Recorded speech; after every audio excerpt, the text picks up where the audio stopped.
আসসালামু আলাইকুম। আপনি যদি নতুন উদ্যোক্তা হয়ে থাকেন কিংবা উদ্যোক্তা হবেন বলে ভাবছেন, তাহলে এই ভিডিওটি অবশ্যই আপনার জন্য। ভিডিওটি কেমন হয়েছে ভালো লাগলে অবশ্যই কমেন্ট করে জানাতে পারেন।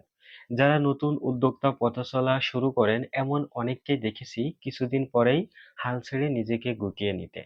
কেন গুটিয়ে নেয়? কারণ পরিবারের দ্বারা অনুৎসাহিত হয়েছে, হয়তোবা ফ্রেন্ড সার্কেল দ্বারা অনুৎসাহিত হয়েছে। যে কারো দ্বারা অনুৎসাহিত হয়ে তারা প্রাথমিক পর্যায়ে হাল ছেড়ে দিয়েছে। প্রাথমিক পর্যায়ে কিন্তু অবশ্যই একটা টার্নিং পয়েন্ট। এই টার্নিং পয়েন্টে অন্য কারোর দ্বারা অনুৎসাহিত হয়ে হাল ছেড়ে দেওয়া এটা খুবই স্বাভাবিক। কাজেই যারা এমন হাল ছেড়ে দিচ্ছেন তাদেরকে অনুরোধ করব, অন্যের দ্বারা অনুৎসাহিত হয়ে কখনো নিজেদের ভবিষ্যৎ থেকে আপনারা বিচ্ছিন্ন হবেন না। কারণ তারাই অনুৎসাহিত করে যারা বেকার। এটা মাথায় রাখবেন। কেবল তারাই অনুৎসাহিত করে যারা বেকার। বেকাররা নিজেরা তো কিছুই করতেই পারে না।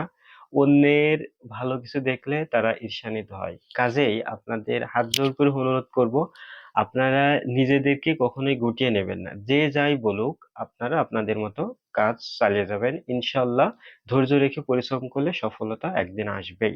আর যারা নতুন উদ্যোক্তা হবেন বলে ভাবছেন, তাদের ভিতরে যে কাজটা করে, আচ্ছা আমি এই কাজ করব, আমার বন্ধুরা কি ভাববে, ও কি ভাববে, সে কি ভাববে, এ কে কি ভাববে, এইগুলা যদি আপনার মাথার ভিতরে সবসময় কাজ করে, আপনি কিন্তু নতুন কোনো কিছুই শুরু করতে পারবেন না।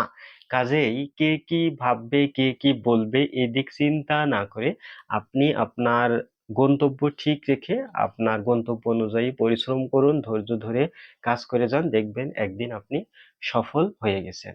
সকলের জন্য শুভকামনা রইল।